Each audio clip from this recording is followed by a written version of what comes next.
Hello there. It's always a joy to come up to Luapula and just spend time with these precious people of God. Yesterday we caught up with Maggie in Mansa during a storm, the rainstorm and thunderstorm that we had, and we had a lovely time. She is in Mansa helping her daughter through childbirth, and she will be coming back to Kazembe much later on. You know, Maggie is a co-founder of Good Samaritan school. Maggie and her husband Joseph founded this school in the early 90s. So today I'll be talking to Joseph, the husband to Maggie, and just getting to hear about him, and he's going to be telling us about his life story and his passion, and the passion that led to the birth of this school. So Joseph, you are welcome. Thank you. Okay, you can tell us a bit about yourself and just a bit about where you're coming from. I was in Ndola before I came here. I was working as a technician in Ndola. By then, my wife Maggie was still here, but we had a baby before. She was also in Ndola, and then she came here. So I started working with Radio Limited as a technician there. Now, because of the way the things were in that company, I stopped that work and I came to join my wife in Kazembe. Hi, my name is Maggie Chikumbi. I'm married and I have 5 children. I am the 4th born in the family of 5. I was the only girl in the family of 5.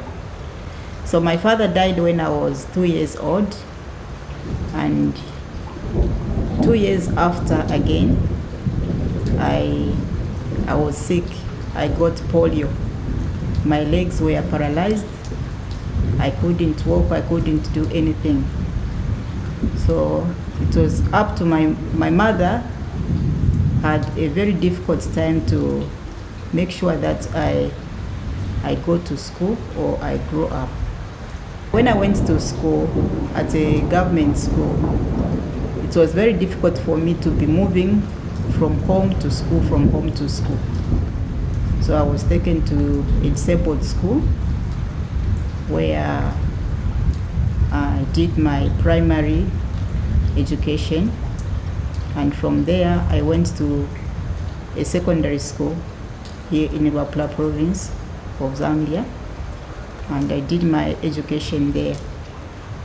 But it was a challenge for me because, you know, when you are not working properly, some of the things that the standard of buildings that are there are quite difficult. So it was a challenge for me moving from one building to another, from dormitories to dining halls, classrooms. It was quite difficult, but I managed to do my education there. And from there I went to a college. It was also for the handicapped people. I did my clerk typing course there for 3 years. So after graduation, I came back. So when I got my certificates, I was looking for employment. Those days, you find that when you want to work in an office, climbing stairs and whatever was quite difficult. So it wasn't very easy for me. So when I went back home, I became a Christian at that time. So I started praying to God that God should give me direction of what I should do for the kingdom of God. So at one time, by that time I was now married to Joseph. Joseph is also handicapped in one leg. I visited Chingola, where I was born, and I met the Lord there. I gave my life to to the Lord Jesus Christ. So when I was coming to Kazembe, I was already saved. So when I joined my wife, she was already also saved. So we started staying together here in Kazembe, and then we were discussing things like helping the disabled, helping the orphans, helping the vulnerable children. So as we were discussing that, I think something started just growing within us, and there was a day when two children who were abandoned by someone were passing by. One day we saw two children getting out of the bus and they didn't know where to go. So when they were asked, "Where are you going?" they said, "We don't know. Our mother just dropped us here and has left us here. We don't know where she has gone." "But why has she done that?" They said, "We don't know. She said she's going to the copper belt and we have to look for other people to look after us." So we felt very bad when we saw those children. But just from there we said, I think maybe so many will be in this strategy. So why don't we start something like we begin an orphanage. So we discussed to start an orphanage, but again, because of lack of facilities, we couldn't do it. And that's how we ended up beginning this school. We started this school by just by the grace of God. We didn't have anything. We started with 26 children, and it started growing. Each year the number was being added. Yes, the number was being added. The time when we began this school, I remember very well. We began it under the mango trees. We were bringing the children under the mango tree, putting them on the mats. Then I started teaching them numbers, then alphabet, from there poems, and then writing. So the children became very, very intelligent, such that the parents, or rather the guardians who were looking after them, suggested that no, we should just add it to grade 1 again. So that's how we added grade 1. And then we said, why don't we move to the church? So we moved to the church, and the church again was filled. So that's how we, by the grace of God, we had to have this place where we are now. And we have seen wonders even in this place. The school has continued growing. Now we are talking about 450 pupils in the school, and it's still growing. Of course, a lot of challenges. Though we are passing through many, many difficulties, but I know that one day things are going to be better in the life of the children and in our lives. Maybe we're even thinking of starting skills, some skills, giving skills to those who are passing through our school, especially the orphans and what, because there are some who are not finding employment. There are some who are not finding, they are not able to go to the colleges. Their guardians cannot afford to take them to the colleges. So we were thinking of starting some skills, but all those have not begun. So far we are up to grade 8. The thought just came in January when we saw how again the pupils who were coming here, how they were struggling, the parents are struggling, and we just said, why don't we just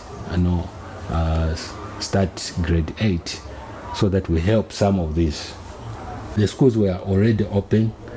Then we just did an advert, and so many have come, and even the community is very happy to have increased to grade 8. So they are so happy, and they are bringing their children again here. Some of them, they are even withdrawing their children from other schools and they are bringing them here. But It's again, the capacity again is not allowing us. Already, just in 2 months, we have more than 40 children. They are running to 50. So we are seeing that this is another great challenge. In this school, we are doing a lot of things.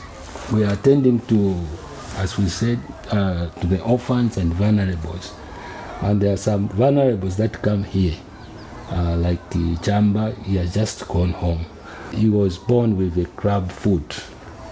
And when he came here, we tried by all means to help him. And we sent him to school, to the hospital. I think it's the Bet Cure hospital where he went. And as we are speaking, it's a great miracle. All the 2 legs which were a crab like that, they have been worked on. He's been operated on, and they have been stretched. So he's very, very happy. He's not the only one. There's another one, Ruth, this other side. We also sent her there. Ruth, we sent her to Kitwe Central Hospital. She was worked on, and this time at least she has improved. Even her mobility is good now.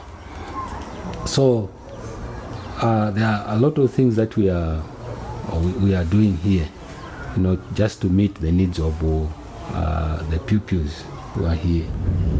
The challenge we are having is feeding.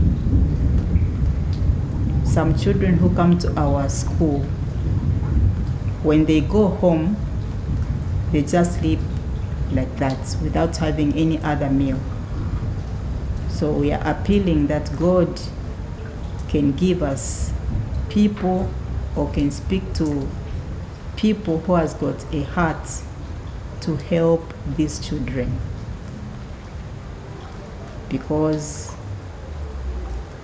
when the children are not fed properly, sometimes they cannot concentrate with their education in class. They may be weak, or sometimes even be sick, because their bodies are not having that balanced diet. So it's our prayer that God speak to people who can help in such manner. Even these grade 8s that are here, because some of them are those they were not in this school. They just came from other schools and they have come to join us. I tell you, they are very, very, very happy. They are very, very happy, to find that there is food here. Of course, even in these government schools, they are feeding them, but it's not all that nutritious. We make our meal to at least help someone health-wise. Yeah. So we need some push somehow, so that at least we are able to cater for this. Then the other thing is clothing. Our children there, they do not have enough clothes. The uniforms that we sometimes give them, you may find that a child, if you give her a uniform this year, it will go up to maybe 4 years with the same uniform. So sometimes it's torn, sometimes it's short. Even the shoes that they wear, it's quite difficult. So our appeal is that God gives us people who can support these children. One day we had a very good function, and the children were playing. They were making some sketches, and we invited their guardians to come and be part of it. So one of the grandma testified about her grandchildren. She said, I wanted to abandon this child, to throw this child, or just leave her to die, because she knew that she was born with HIV and she didn't know how to keep that child. So Through the school, we helped that grandma. We educated her, and then up to now, that child is still there. He's taking some drugs, and the child is still there. Because upon hearing that she's HIV positive, we then contacted the health people who started now taking care of the child with some medications. And the child is still here. He has grown, he has finished the school, and I'm sure he's now living in Livingstone, working, helping even the family. These are some of the challenges that we have been having in this school. Our focus is not to stop. Though we also have, like myself, have some challenges health-wise. But inside myself, we don't want to stop this. We want to continue working. I have challenge with my eyes at the moment. I can't see properly. I have some glaucoma condition, and my eyes is I've lost a big percentage of my vision. But still, there's something inside us which is pushing us to do this work, and we just need. If you are there hearing about this school, we are there. Please, just for you. We are there for you. If you can do something, you push us something, you put in something. This school is also, it's not only for us, it's for you as well. We need someone who can come in and just bring some ideas, bring in some advice, bring in also even a financial support, whatever you can do to help us, material wise, it will help us. Right now, as I said, with the starting of the junior secondary school, to me next year we'll need another classroom for grade 9, like the classroom that we have begun. I think 6 years. It's somewhere this side. It's been there. The foundation has been there for 6 years. We have failed to raise it. If someone can just help us, even in that one, we raise at least even 2 classes from there. It can help us. We have been trying to do some projects, like we have a pottery project there, and out of them we also get a good number of them to feed the children, so that we improve their diet. And once we do that, we have eaten even all the profits. So our pottery is not growing to that expectation, unless we are putting more, so that it can give us more profits. So that's what we are. That's our initiative that we are doing. Right now we are thinking of getting maybe a land, so that we start farming, so that we produce our own corn, and make meal out of it, and start feeding our children, our pupils here. So those are some of the plans that we are having, but we need someone to push us also to have that land, to buy that land, and also to grow the corn. These are the things which are in our thought lines. There are many things that we can talk about which are happening here. Especially we can talk about material, teaching material. It has been a challenge. The government has been with us. We have a good partnership with the government, but they have never helped us to give us even a single teaching book or textbook to just help us to come and do. But But they call us to the meetings, they talk good about us, they like us, but they will not help us. And yet we are doing this work for the betterment of this nation. So we are not relying on them. We are on our own to get books and things like computers. We don't have even a single computer. We are only relying on something that we downloaded from the from the internet. This is the teaching material that they are using to teach in school. We need a laboratory where they can do experiments in school. But as at now, there is nothing, since we have just introduced our secondary school here.